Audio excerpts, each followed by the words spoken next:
27번 문제 보겠습니다. 자, 다음은 임대주택의 1년간 운영실적 자료이다. 가능 총소득에 대한 소득 비율이죠. 자, 우선 가능 총소득부터 구해야 되는데, 자, 우선 호당 임대료가 연 500만 원이죠. 자, 500만 원이 호당 임대료인데 몇 호죠? 임대 가능 호수는 60호니까 3억. 자, 3억 원이 우리는 가능 총소득이 돼요. 자, 여기서 공실률은 10%니까 자, 이 3억 원에 우리는 공실률 몇 프로? 10% 하니까 얼마죠? 3천만 원. 네, 3천만 원을 공제를 해주면은 자, 기타 소득은 없습니다. 유효 총소득은 얼마냐? 2억 7천만 원이 유효 총소득이에요. 자, 그런데 영업 경비는 얼마? 1억 2천만 원이 영업 경비이기 때문에 순 영업 소득은 1억 5천만 원이 순 영업 소득. 자, 문제는 뭐를 구하는 거냐 하면요.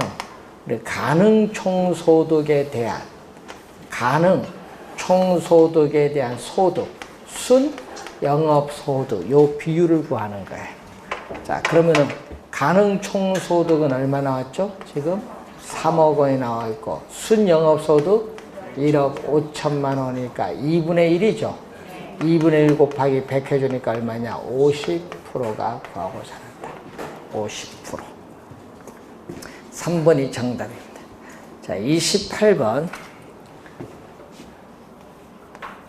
자, A 금융기관은 원금 균등 분할 상환 방식과 원리금 균등 분할 상환 방식의 대출을 제공하고 있다. 두 방식에 의해서 구한 첫 번째 월 불이백 차액인데, 자, 이 주택 가격 6억 원, 담보 인정 비율 50%니까 대출금은 3억입니다. 대출 조건은 매월 말 상환입니다. 매월 밑줄. 매월 말, 이게 포인트죠. 대출 기간은 30년인데 대출 이자는 연 6%. 자, 원금 균등 분할 상환 방식은 3년 거치 후 원금 균등 분할 상환인데 거치 기간 동안은 뭐만 지급? 이자. 자, 그럼 원금 균등 분할 상환 방식에서는 첫 번째 월 불이백은 얼마냐? 첫 번째 월 불이백은 이자예요. 왜? 거치 기간이잖아요. 첫 번째 월 불이백은 3년 동안 이자만 지급하니까 얼마? 이자. 대출금은 얼마다? 3억 원. 3억 원에 대해서 이자 얼마? 0.5%. 월 이자율이죠. 매월이니까 0.5%. 1억 1%면 얼마? 300인데 300만 원인데 0.5%니까 150만 원이 되겠죠. 150만 원. 자, CPM 원리금 균등 분할 상환은 거치 기간이 없어요. 그래서 매월 원리금 상환액은, 자, 매월 원리금 상환액은 대출금 3억 원에 뭐를 곱해준다? 월 저당 상수를 곱해주면 되죠. 자, 월 저당 상수가 문제에서 0.006,443이 나와 있죠. 자, 곱해주면은 193만 2,900원이 나오죠. 자, 요 차액, 첫 번째 월 불입의 차액은 얼마? 월 불입 차액은 43만 2,900원이 차이가 있어요. 2번 정답. 29번 주택담보노후연금에 관한 설명으로 틀린 것은 단독주택, 다세대주택, 오피스텔, 상가주택이 연금의 대상인 주택이라면 대상주택은 주택법상 주택입니다. 오피스텔, 상가주택, 상가, 판매 및 영업시설, 전답 등은 제외가 됩니다. 1번 정답. 2번 연금 수령 중 담보주택이 주택 재개발 재건축이 되더라도 재개발 재건축돼서 주택 입주하면 연금이 계속 지급되죠. 그래서 계약을 유지할 수 있습니다. 연금 방식에는 주택 소유자가 선택하는 일정 기간 동안 노후 생활자금을 매월 지급받는 방식을 확정기간 방식이죠. 확정기간 방식. 그래서 29번에 3번은 확정기간 방식. 확정기간은 뭐죠? 우리나라에는 5가지. 10년, 15년, 20년, 25년, 30년 5개가 있죠.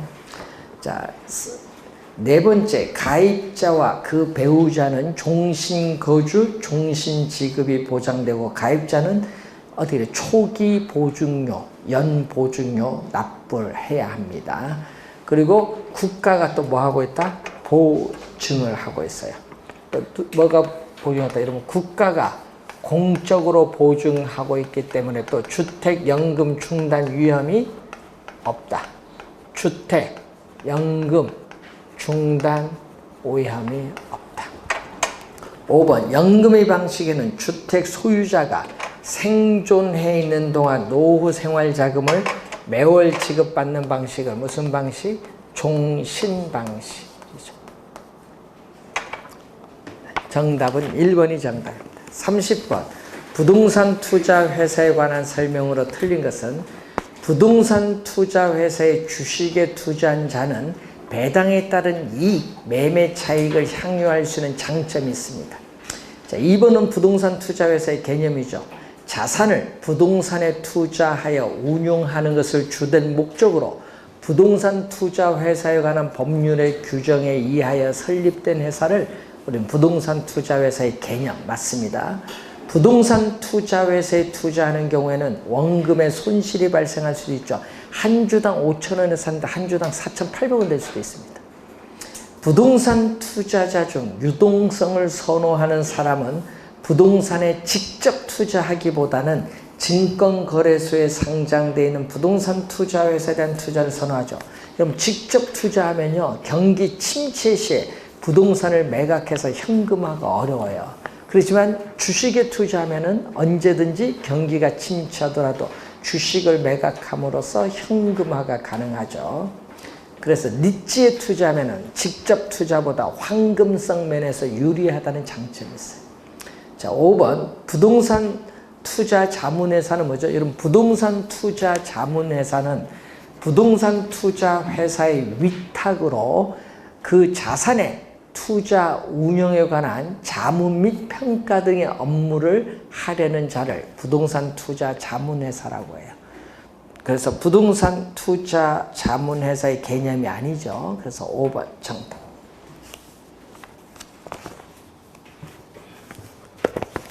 자, 31번 문제. 부동산 개발과 부동산 분석에 관한 설명으로 틀린 것은, 자, 지역경제 분석에서는 우리가 특정 지역이나 도시의 모든의 동그라미, 모든 부동산에 대한 기본적인 수요 요인을 분석합니다. 그래서 지역경제 분석이죠. 모든 부동산이라는 거, 모든이 포인트죠. 두 번째는 시장이죠. 시장은 특정입니다. 모든 부동산이 아니라 특정 유형의 부동산에 대한 시장 지역의 수요와 공급 상황을 분석하는 것을 시장 분석이라고 하고, 자, 세 번째가 시험에 많이 나오죠. 시장성 분석인데 이 특정 부지 자체와 그것의 입지적 특성에 대한 분석에 포함되는 것은 세 번째 요거 시장성 분석. 시장 분석이 아니라 시장성 분석. 3번 정답. 자, 네 번째가 타당성 분석. 대상 개발 사업이 성공적으로 수행할 수 있을지 여부를 분석하죠. 여기서 성공적이라는 것은 투자자들의 자금을 끌어들일 만한 충분한 수익이 있는가를 분석하는 거고, 다섯 번째가 무슨 분석? 투자 분석. 대상 토지나 계량물의 여러 가지 이용 대안 중에서 최고 최선의 이용을 확인하는 과정이 바로 투자 분석. 5단계로 분석의 체계와 유형이 나타난다. 3번 정답. 자, 32번 문제로 갑니다. 택지 개발 방식 중 환지 방식에 관한 설명으로 옳은 것을 모두 고른 것. 자, 환지 방식은 도시 개발 사업을 할 때 사업 지구 내에 토지 소유자의 소유권 등 권리를 변동시키지 않고 우리가 사업을 우리가 하죠. 자, 그래서 여러분 토지 소유자로부터 토지를 매입을 하는 비용이 들지 않습니다. 그래서 기업 맞는 질문. 니은 사업자로서는 상대적으로 사업 시행이 간단하고 용이하다. 여러분 토지 소유자들의 이해관계 조정을 해야 돼. 예? 이해관계 조정으로 개발 사업이 오히려 지연될 가능성이 많다는 단점이 있어요. 니은 틀렸고 개발 이익은 토지 소유자, 사업자 등이 향유합니다. 맞는 질문. 환지의 형평성을 기하기 위해서 사업 시행 기간이 장기화될 수 있다. 요거 단점. 맞는 질문이죠. 감보된 토지는 새로이, 여러분 효율성이 낮은 토지를 효율성이 높은 택지로 개발하죠.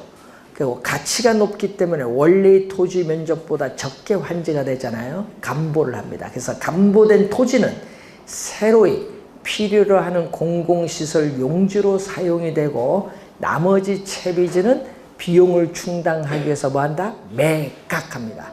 환지하는 것이 아니라 나머지 채비는 비용 충당을 해서 매각합니다. 매각. 미음 틀렸고 사업 후에 개발 토지 중 사업에 소요된 비용, 공공용지를 제외한 토지를 어떻게 이래? 당초에 토지 소유자에게 매각하는 것이 아니라 재분배. 환지평가를 통해서 재분배합니다. 틀린 질문. 2번 정답. 올해 환지 방식이 좀 중요합니다. 올해 시험에. 자, 33번.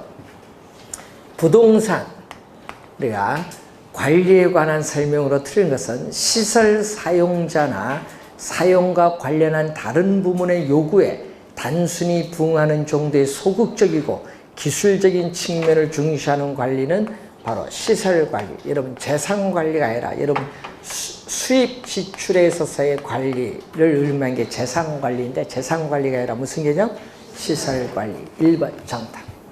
2번 부동산 관리는 물리기능. 여러분 물리기능을 기술적이라고 하죠. 경제적 및 법률적 등을 포함하는 복합 개념이다. 맞고 매장용 부동산 관리자는 가능 매상고를 임차자의 선정 기준으로 삼고 주거용 부동산은 유대성, 공업용 부동산이나 사무실용 부동산은 적합성을 기준으로 선정하죠.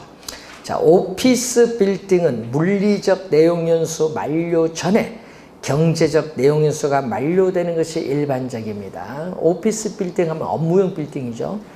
자, 기밀 유지 측면에서는 자가관리 방식이 위탁관리 방식보다 유리합니다. 위탁관리는 전문적인 부동산 관리 회사의 관리가 이루어지기 때문에 기밀 유지 보안 관리가 곤란하다는 단점이 있죠. 위탁관리는. 1번 정답입니다. 자, 34번 마케팅 전략에 관한 설명으로 틀린 것은 자, 1번 표적시장 개념이죠. 세분화된 시장 중 가장 좋은 시장 기회를 제공해 줄 수 있는 특화된 시장 개념 맞습니다. 자, 포지셔닝은 차별화 전략입니다. 목표 시장에서 고객의 욕구를 파악을 하여 경쟁하는 제품과 차별성을 가지도록 제품 컨셉, 개념을 파악을 하고 우리 소비자의 지각 속에 적절히 상품의 위치를 시키는 것을 말하죠. 2번은 차별화 전략. 맞는 질문이고 아이다의 원리로 표현되는 소비자의 구매 의사결정을 감안해서 수립되는 것은 뭐가 된다? 우리는 고객 점유 마케팅 전략. 예? 고객 점유 마케팅 전략.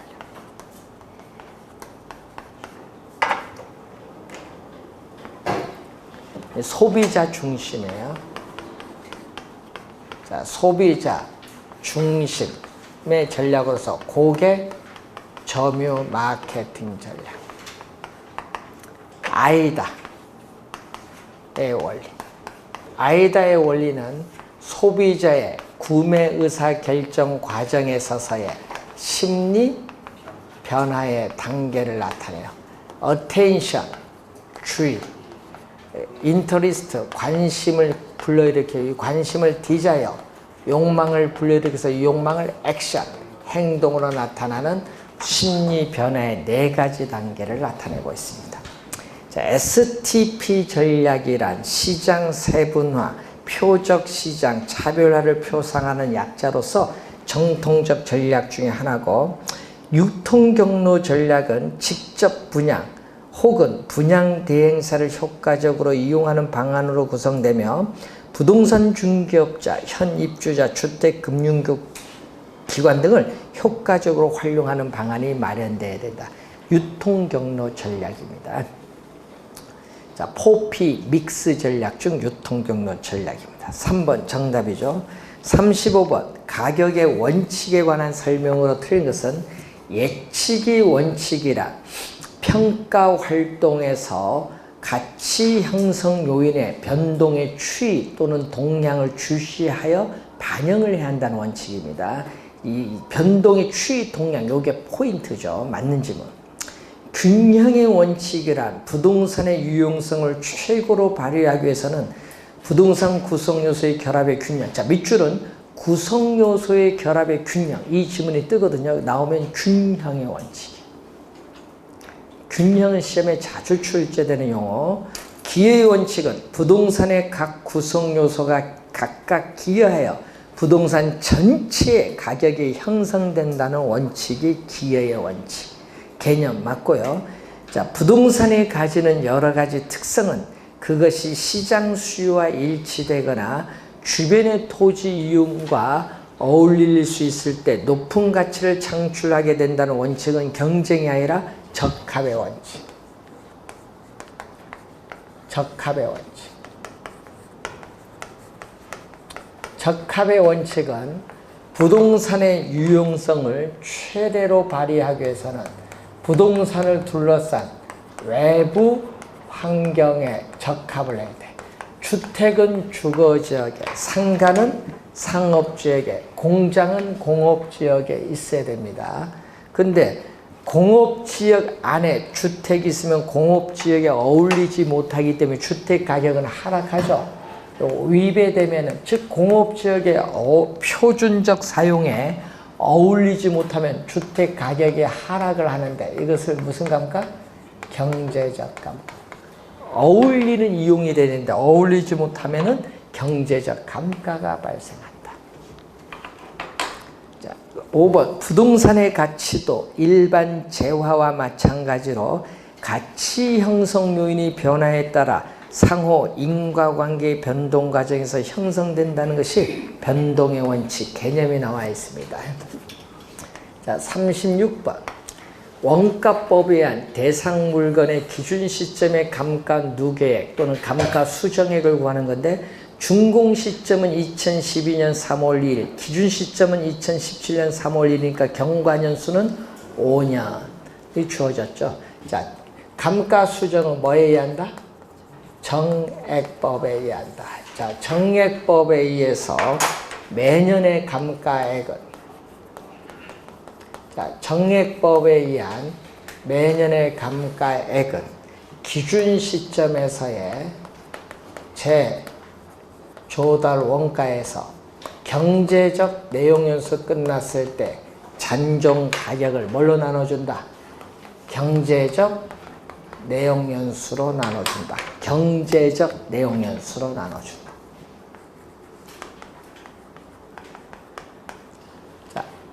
재조달 원가 얼마가 주어지냐면 5억. 자, 재조달 원가 5억. 잔존 가격은 10%. 자, 잔존 가치율. 잔존 가치율을 장가율이라고 하는데, 조달 원가에서 경제적 내용연수 끝났을 때 잔존 가격이 차지하는 비율이 몇 프로? 10%. 이게 5억이니까 5억에 10%는 얼마? 5천만 원. 5억에 10%는 5천만 원 빼주면 4억 5천만 원을 경제적 내용연수 50년으로 나눠주죠. 자, 그럼 4억 5천만 원을 공 하나 빼면 4,500이죠. 5로 나눠주니까 900만 원이 되겠죠. 자, 매년의 감가액이 900만 원이에요. 그러면 감가 누계액 또는 감가 수정액은 900만 원, 매년의 감가액 900만 원에 뭐를 곱해준다? 경과연수를 곱해줘야죠. 자, 경과연수 몇 년? 지금 아까 5년. 경과연수 5년을 곱해줬더니 9호 45, 4,500만 원이 구하고자 한다. 4,500만 원. 37번. 자, 관료안에 들어갈 내용을 묻는 내용이죠. 자, 적산법에서 구한 대상 물건의 임대료를 뭐라고 하죠? 적산 임대료죠. 자, 대상 물건의 기초가액에 대상 물건의 기초가액에 기대 이율을 곱하여 산정한 기대 수익에 대상 물건을 계속하여 임대하는 데 필요한 뭐를? 경비를 더하여 필요한 경비를 뭐한다? 더하여 대상 물건의 임대료를 산정하는 감정평가 방법을 적산법인데 뭐다? 기억이 요거죠. 기억이 뭐? 기대 이율이 들어와야 돼. 자, 거래 사례 비교법을 적용하죠. 자, 거래 사례 비교법을 적용할 때는 비준 가액인데 대상 물건과 가치 형성 요인이 같거나 비슷한 거래 사례와 비교하여, 자, 이 거래 사례와 비교하여 대상 물건의 현황에 맞게 사정, 보정, 시정, 수정, 가치 형성 요인 비교, 가치 형성 요인 비교 등의 과정을 거쳐 대상 물건의 가액을 산정하는 감정평가 방법을 거래 사례 비교법. 요 개념 작년에 출제했었죠. 거래 사례 비교법. 거기에 니은이 뭐다? 요거네. 니은, 사정, 시정, 수정이 니은. 디귿 수익환원법이죠. 자, 작년에 요거 다 출제했었죠. 2개. 작년 시험에 수익환원법, 거래사례비법 말로 개념 출제했어요. 수익환원법은 뭐죠? 우리는 수익 가액을 구하는 거잖아요. 자, 대상 물건으로부터 장래 산출할 것으로 기대되는 순수익이나 이 미래의 현금 흐름, 미래의 현금 흐름을 환원하거나 할인. 환원할 때는 뭘로?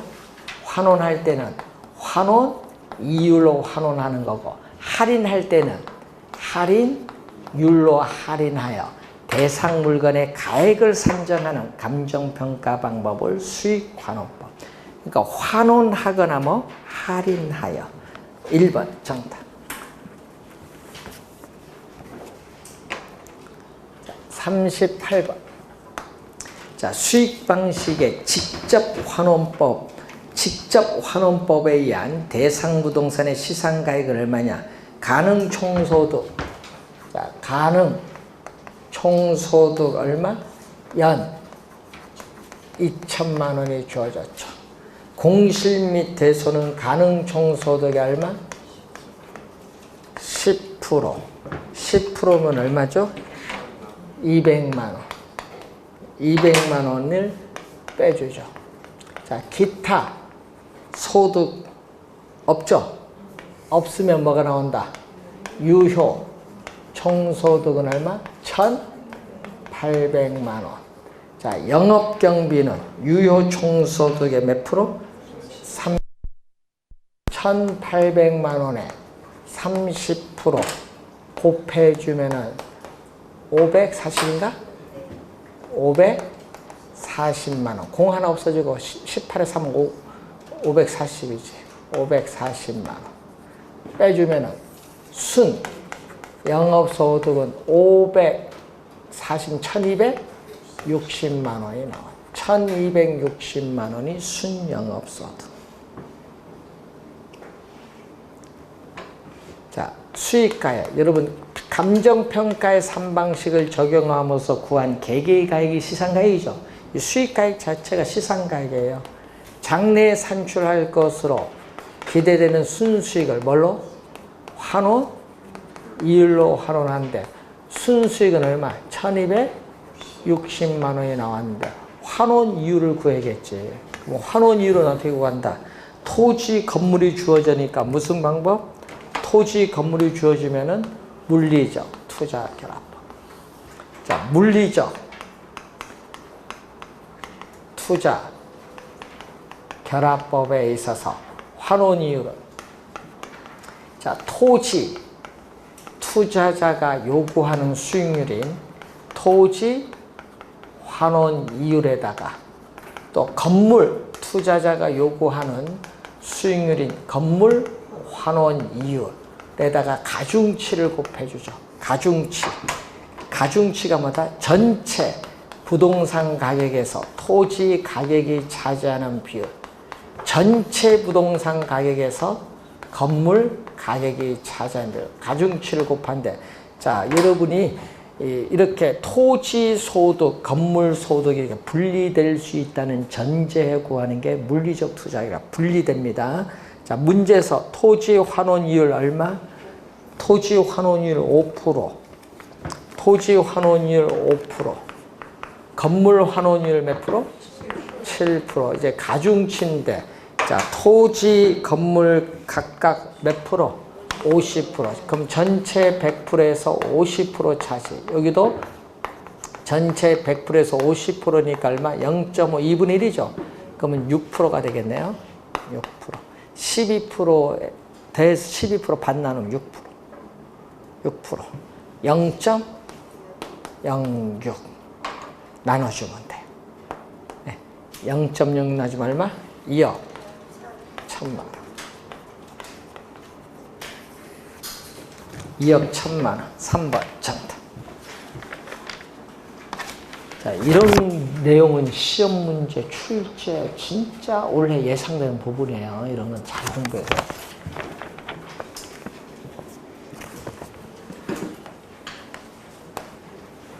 39번. 감정평가에 관한 규칙에 규정된 내용으로 옳은 것을 모두 고른 것은 대상 물건에 대한 감정평가액은 적정 가격이 아니라 뭐다? 시장 가치를 기준. 자, 우리나라 감정평가에 관한 규칙 제5조 1항이죠. 제5조 1항에 보면은 대상 물건에 대한 감정평가액은 뭐를 기준? 시장 가치를 기준으로 결정한다.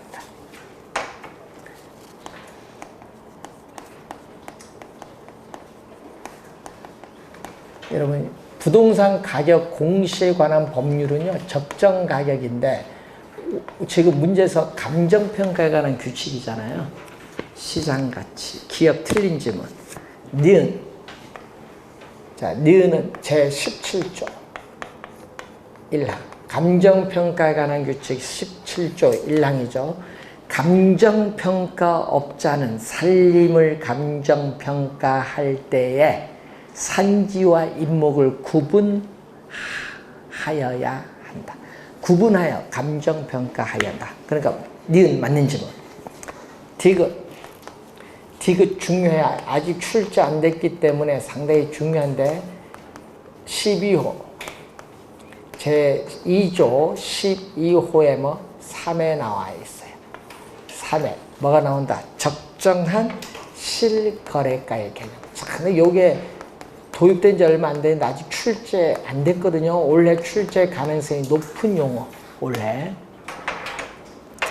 자, 적정 적정한 실거래가는 부동산 거래 신고에 관한 법률에 따라 신고된 실제 거래 가격으로서 도시 지역은 3년의 동그라미 3년 이내 그 밖의 지역은 또 5년에는 3호입니다. 3호 그 밖의 지역은 5년 이내인 거래 가격 중에서 감정평가업자가 인근 지역의 집가 수준 등을 고려하여 감정평가의 기준으로 적용하기에 적정하다고 판단하는 거래 가격을 적정한 실거래가라고 합니다. 맞는 질문입니다.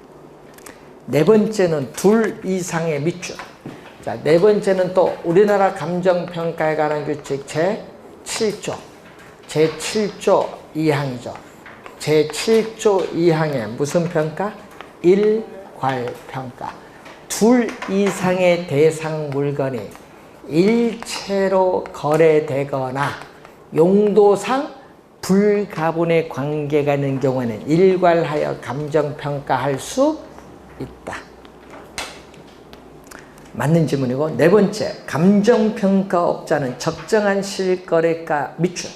이게 포인트예요. 적정한 실거래가를 기준으로 토지를 감정평가할 때는 공시지가 기준법을 적용해야 된다. 틀린 질문이죠. 자, 여러분 미음을 공부할 때는 항상 잘 봐야 돼요. 자, 14조가 있거든요. 14조 1항을 보면은, 자, 여러분 14조 1항을 보면요. 감정평가업자는 토지를 감정평가할 때에 공시지가 기준법을 적용하여야 한다는 거예요. 근데 14조 3항은 또 달라.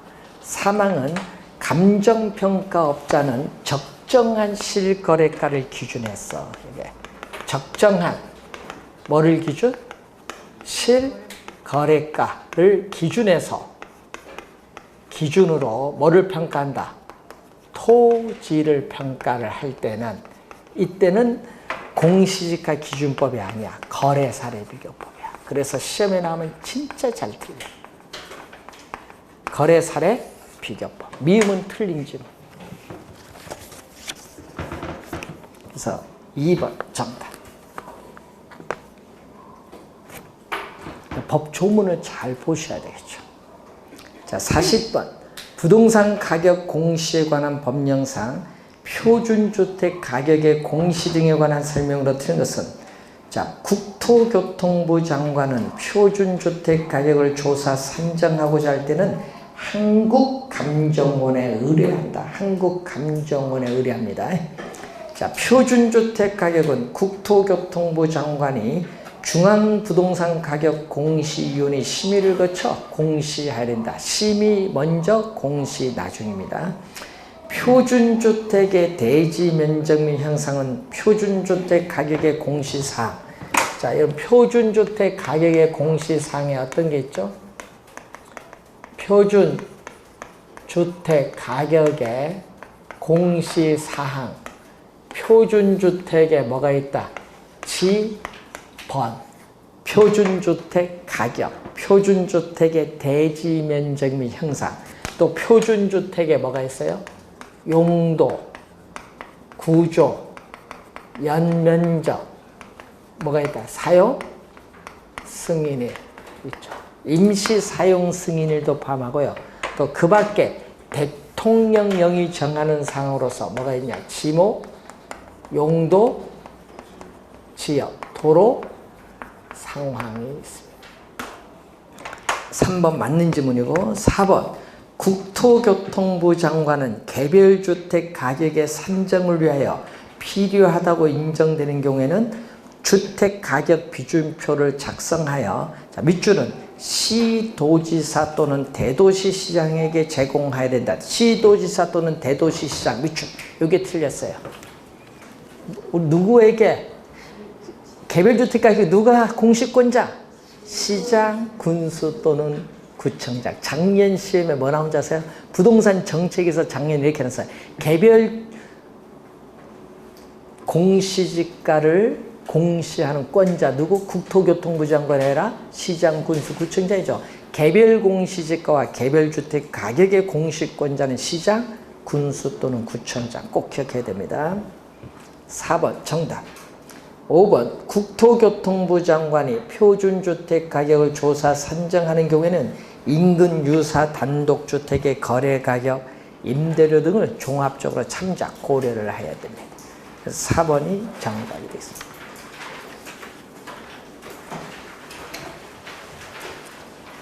자, 오늘 푸신 문제 중에 중요한 유형 문제가 많은데 이런 유형의 문제로 원래 출제가 박스가 좀 많죠. 원래 박스 많이 나옵니다. 그래서 여러분 한 과목당 박스가 보통 18개에서 20개 나온다고 보시고 시간이 오래 걸려요. 그러니까 빨리 시간 내 푸는 연습 좀 하셔야 됩니다.